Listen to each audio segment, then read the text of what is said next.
business decisions that shape the world. We bring you all of this and more on World Business Watch.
Hello and welcome. You're watching Grace to Power. My name is Mohammed Saleh. And on the show today, the American President Donald Trump's tariff flip-flop has caused massive market movement.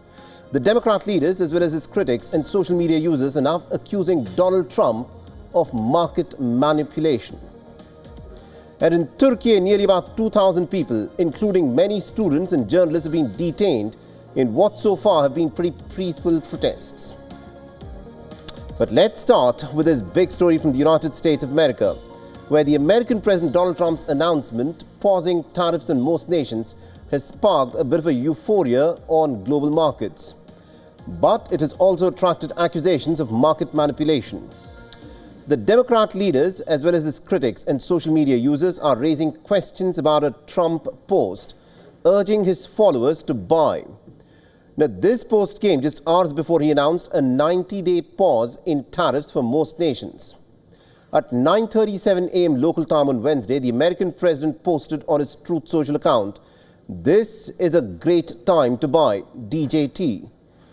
Now, DJT is both the president's initials and also the ticker for his company, Trump Media and Technology. The Trump Media and Technology Group co-star and many others experienced some significant gains after the president's announcement. And just hours later, at about 1:20 p.m. local time, Trump announced the tariff pause. Now, soon all major indexes surged, with the Standard & Poor 500 rising by 8.2%. The Dow Jones Industrial Average advanced by 7%, and the Nasdaq Composite jumped up by over 10%. However, the data that's been shared by various handles shows that the call volume started spiking at around 1 p.m., much before Trump posted the news of the pause in the tariffs. The surge seemed to be over by the time Trump's announcement on tariffs. The Democrat Congresswoman Alexandria Ocasio-Cortez shared the data shared by Spencer Hakimian, the founder of the Tulo Capital Management and Unusual Whales. She said that any member of the Congress who had purchased stocks in the last 48 hours should probably now disclose what they've purchased. Now, Ocasio-Cortez mentioned that the disclosure deadline is the 15th of May. Now, just days before the pause, Representative Marjorie Taylor Greene had disclosed the purchase of several stocks that faced steep drawdowns last week.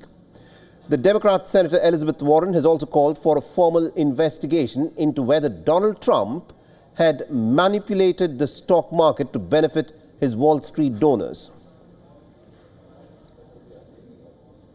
Now, there's confusion, there's chaos.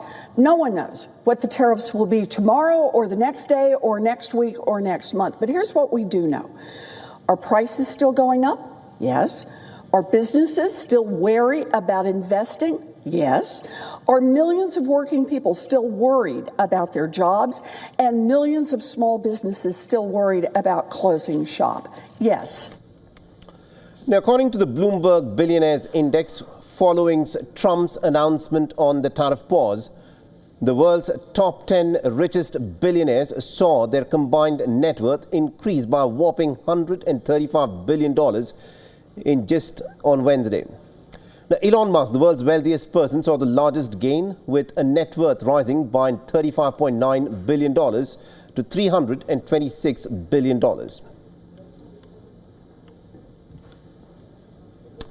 All right, now to give us more perspective on this, we're joined by Mr. Calvin Dark, who is a political analyst. He's joining us live on this broadcast from Washington, D.C. Now, Mr. Dark, these are some pretty testing times in the United States of America. And the fact that Donald Trump puts out on his social media account, Truth Social, this is a good time to buy, and then a few hours later announces a pause on his tariffs. What are we to make on this? I mean, is this willful market manipulation on his part, or is this just another trait of Donald Trump's mercurial behavior? Thank you for having me. I think the fact that we don't know gives credence to these accusations. The only reason that Senator Elizabeth Warren, can make these accusations and that they're credible is the way that Donald Trump did this. He created his own scandal. And I'm not talking about the failed tariff policy. I'm talking about the way he arrived at it. In a democracy, we must have transparency. And he didn't win an election as king. He won an election as president. And if Donald Trump really believed that we needed to change our tariff structure, he should have worked with Congress, and not even with Democrats, work with his own party. They have the majorities. And they could have come up with his tariff scheme. Why is that important? Because then it would be a lot harder for him to run some kind of stock market manipulation game by himself. With Congress, he would have had that oversight even with his own party.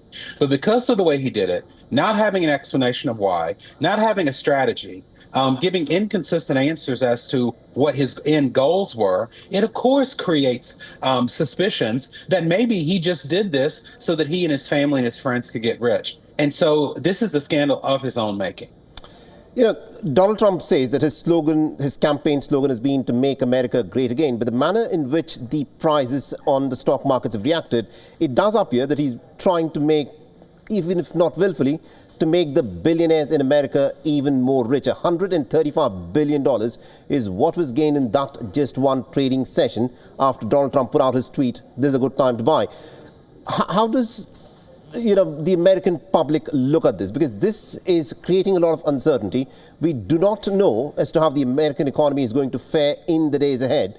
And Donald Trump here has effectively given an opportunity for the people who trade on the Wall Street to make more money. Well, I don't like to say things with 100% certainty in the world of politics most of the time, but I can say this with 100% certainty. What he did was willful. And the reason I know that is that when it comes to money, there is no way that Donald Trump lifted one of his fingers to do anything that would involve billions and trillions of dollars without him having a goal behind it. Now, what exactly that goal was, that's what an investigation in Congress is for. Now, when it comes to the uncertainty, there's a lot here in America, and it's not limited to those who oppose him, even those in his own support base. Because one day he said the tariffs are there so we can bring back manufacturing. The next day he says it's so that we can negotiate better trade deals for other countries. Then he says, well, now we're going to focus on China and have more than 100% tariffs on China.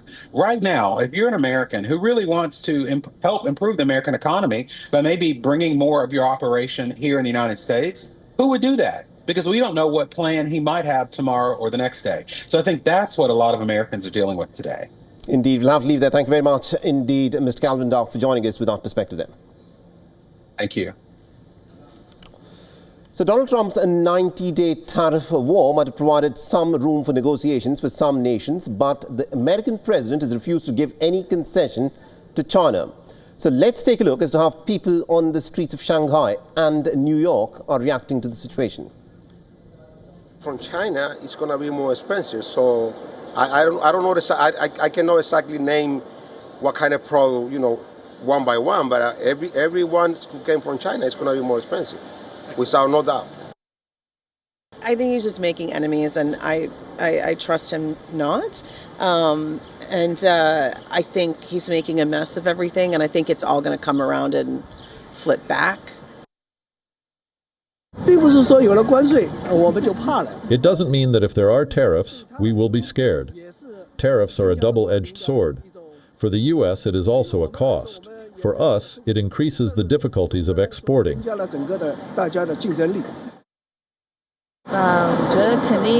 think it will definitely have an impact on the whole economy because it will impact our country's foreign trade. While everyone seems focused on the chaos stemming from Trump's tariff war, there is equal uncertainty in the United States, domestically as well. The Republican lawmakers have delayed a Senate vote on Trump's budget bill over concerns and contentions within the party. Now, the vote was supposed to be held on Wednesday. However, the GOP leaders rushed for a last-minute delay due to the grave misgivings over the tax cut provision and other clauses in the bill. Now, shortly after the sudden change of events, Speaker Mike Johnson addressed a press conference. Johnson said that both the House and the Senate were working together to address everyone's concerns about the essential funds, the tax cuts and other saving provisions. I think it's really important for us to do that before we leave, that we have a resolution to this or a plan to get to that resolution before everybody leaves for the district work period. And you know, Passover is Saturday. I don't have any intention to have us here working this weekend, but if we have to come back next week, then we'll do that. Now, the stakes are high for Donald Trump and his administration, with the onus on Mike Johnson to ensure the vote on the budget bill does not fail. Now, given the persisting chaos around reciprocal tariffs, the American president's proposed one big, beautiful bill does involve some sweeping reforms. But for the moment, though, the Congress proceedings on the bill are at a standstill. Now, to give us more details on this, we're joined by our correspondent Susan Tehrani, who's joining us all the way from New York. Susan, this is a very crucial bill for the people of America and also for Donald Trump. But why is the budget bill stalled? Why has there been so much controversy over this? Yeah, there are numerous things. And Mohammed, it just shows that despite the fact that the Republicans have a majority, having a slim majority really doesn't guarantee, passing bills, especially this one big, beautiful bill that Donald Trump wants to pass and not break it down. As for now, Speaker Johnson is trying to buy time because it's members within his own party that just can't come around and agree to a lot of the provisions. One of them is regarding entitlement programs like Medicaid and Medicare, as well as Social Security. They're just concerned about each representative is concerned about one of these things. And that's because this is a winning or losing issue for their constituents back home. And despite the fact that Donald Trump and Mike Johnson continuously say that entitlement programs aren't going to be touched, it just seems to fall on deaf ears.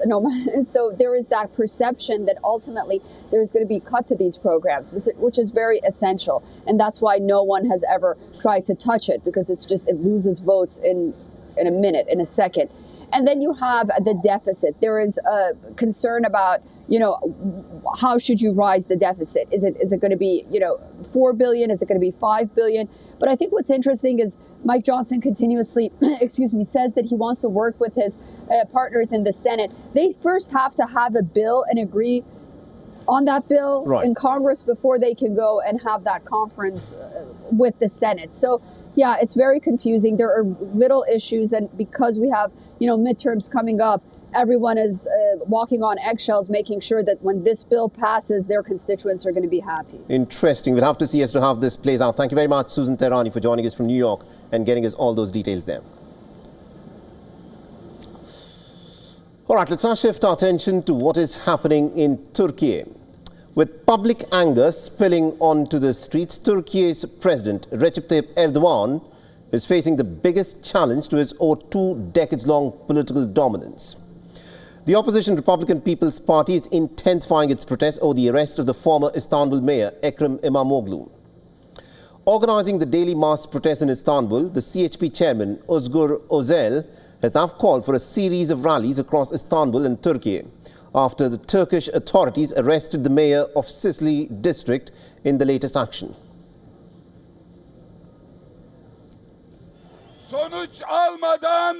We will not stop without getting results. We will not stop before that trustee sent to Sicily by the coup plotters, by the junta members. The Sicily representative of the junta leaves and Resul Emre Sahan returns. We will not stop. We will not stop.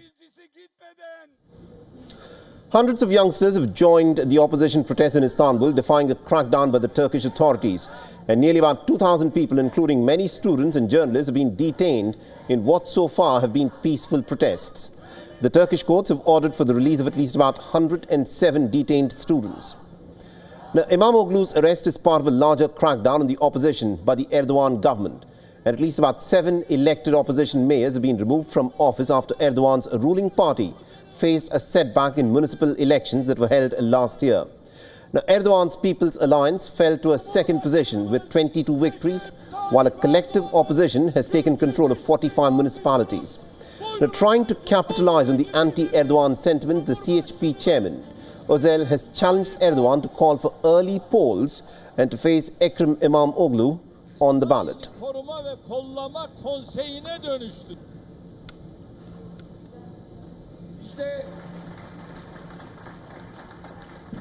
İşte bu ruh hali. İşte bu psikoloji.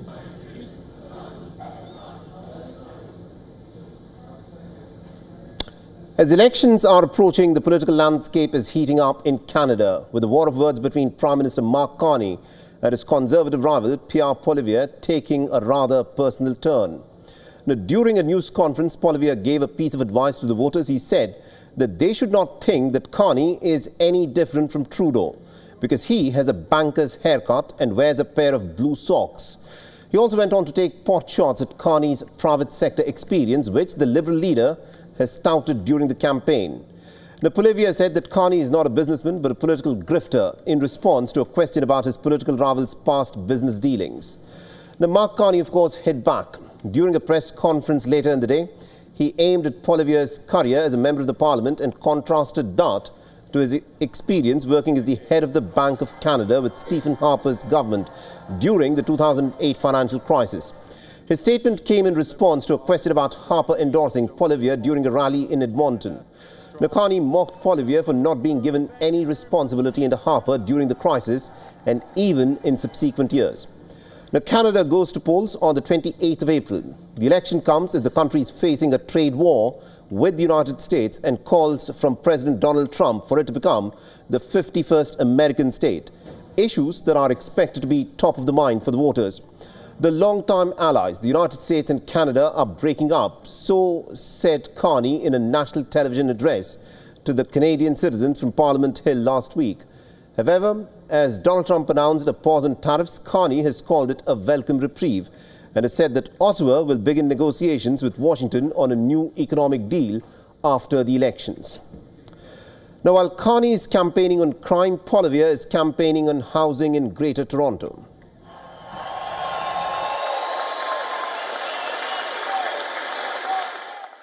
A great Canadian hero, like so many. We're so blessed. Now, Argentina is bracing for a 24-hour general strike on Thursday against strong austerity measures imposed by President Javier Milei. The strike officially kicked in at midnight. Banking, education, healthcare and ports are expected to be hit. Now, thousands, in fact, turned out to protest against the Milei government on Wednesday ahead of the strike, and the three main labour unions, along with social organisations and retirees, are spearheading the stir. And today's general strike is in fact the third one against Milei's 16-month-old presidency. And it comes as Milei is waiting news on a fresh IMF loan. There's a wave of anger against what's being termed as his brand of chainsaw austerity to revive a shattered Argentinian economy. We are here on Wednesdays to regain the dignity that this government didn't give us. Since this government took over, they took away our medicine. We lost 8% purchasing power when they devalued. We lost 8%. Then Congress approved that restitution and they vetoed it. The president vetoed it, and on top of that, he had a barbecue celebrating what they did to us, the retirees. In the last year, President Milei has in fact slashed subsidies for transport, fuel and energy. He's fired tens of thousands of public servants and has shuttered entire government departments. The measures have cut inflation to 66% from over 200%, but they've also tipped the country into recession. And the workers' unions say that the positive macroeconomic figures belie the average citizen's loss of purchasing power. Now, strike action today is set to paralyze trains and planes, and schools and banks will be shuttered. Now, Argentina's national carrier that Milei wants to privatize has announced the cancellation of 258 flights. And this is likely to hit some 20,000 passengers. Now, ongoing protests and strikes underscore the deep divisions in Argentine society on the government economic policies and their impact on public services and social welfare.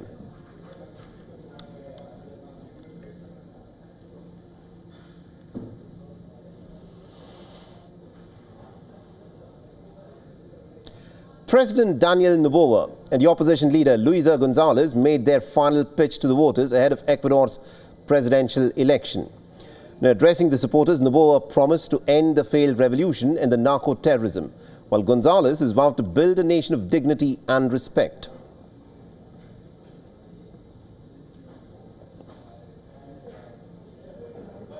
With that same strength, with that same enthusiasm, this Sunday is when we will end this failed revolution.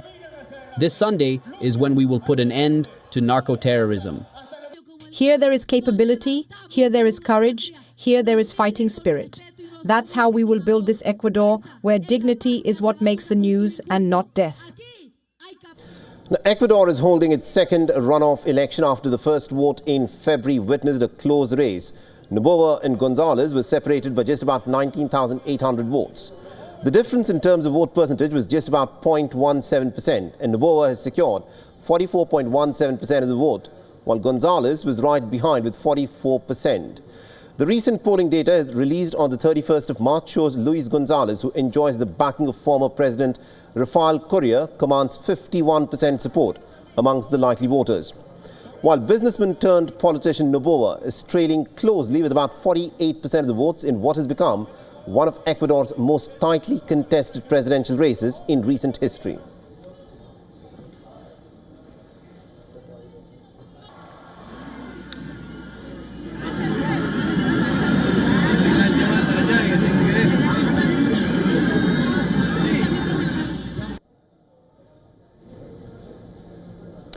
Now, Gabon is in fact holding its very first elections after the military coup of 2023 on Saturday that ended the 5-decade-long dynastic rule of Ali Bongo.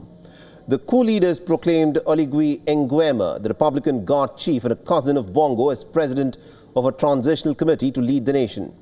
Now, Nguema announced that he will be running in the presidential elections and is the favorite to become the oil-rich country's first elected leader since the 2023 coup. Voting will take place on Saturday between 6:30 a.m. GMT and 5 p.m. GMT. Nguema's biggest challenge is Alain Claude Billy, the former Prime Minister under the ousted leader Ali Bongo. The Election Commission will declare the poll results by the 16th of April. Now, days before the final vote, political posters have taken over the streets, while Gabon's streets are abuzz with talks about the future.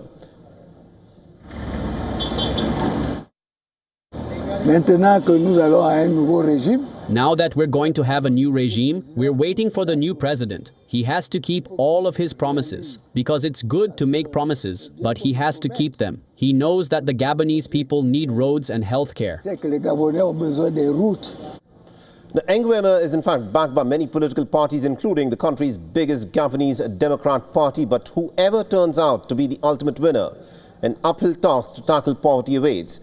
Despite having large oil resources, Gabon reels under poverty and unemployment.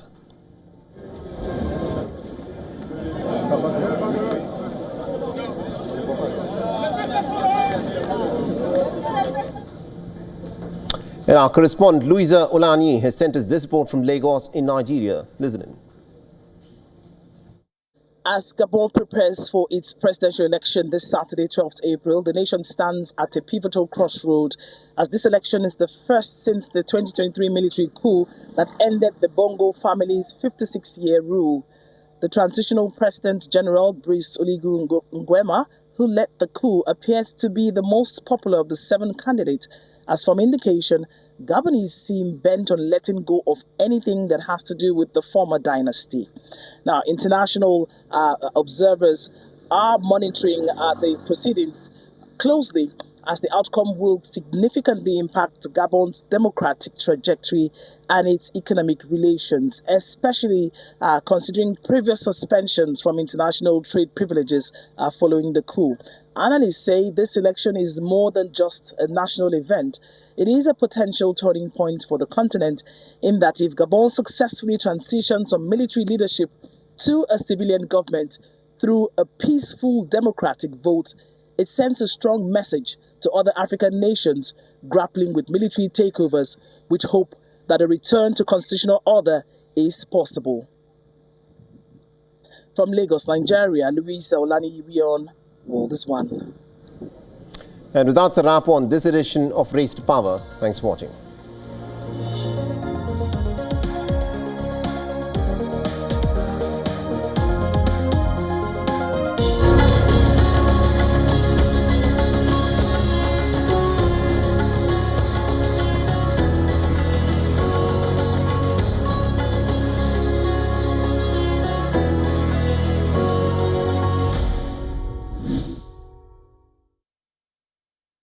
WION, India's global voice, the channel that brings you the biggest stories from across the world through India's lens.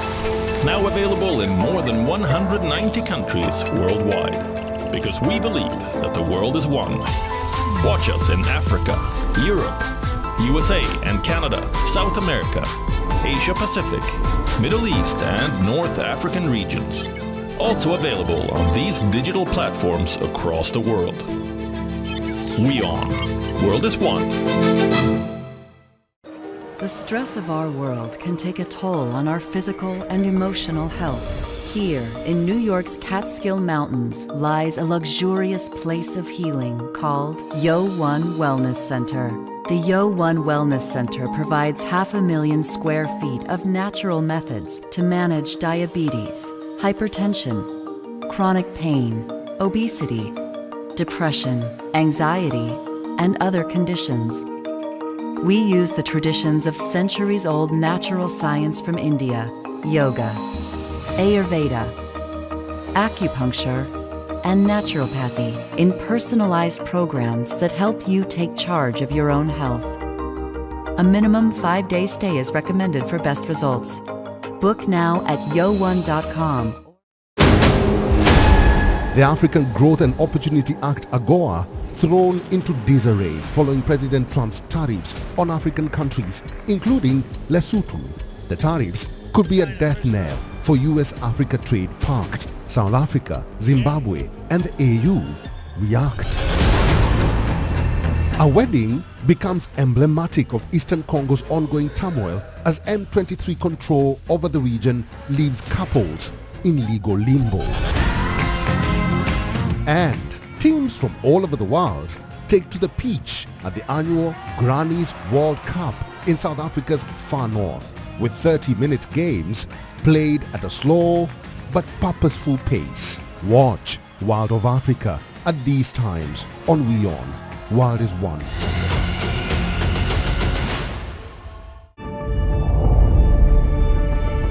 The Earth is sending distress signals. Wildfires, droughts, and melting glaciers. Can we reverse the damage? Explore the harrowing effects of climate change. It's a wake-up call. Global emergency.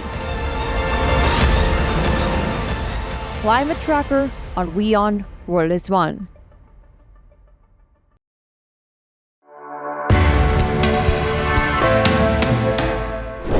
Technology redefines our future.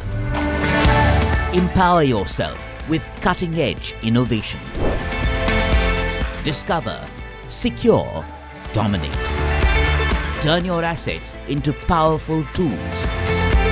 Enter the era of tokenization. Token Money Magnet by Kalp Decentra Foundation, the first of its kind. Learn, master, transform with every episode. Led by pioneers of the industry. Grab this moment to unlock the tokenization revolution.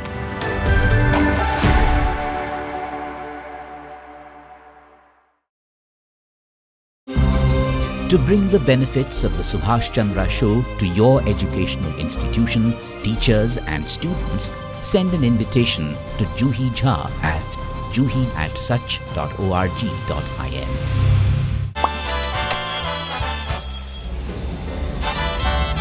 Vielleicht nur als Impulsland.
Hello and welcome. You're watching WION World is One. My name is Mohammed Saleh, and let's start this broadcast by taking a quick look as to what is making headlines at this hour.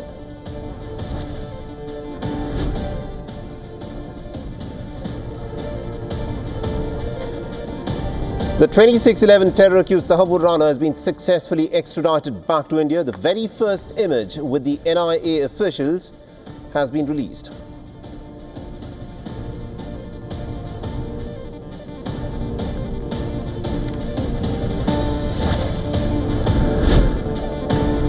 China's Commerce Ministry has reiterated its stance that there are no winners in a trade war and that protectionism leads to nowhere.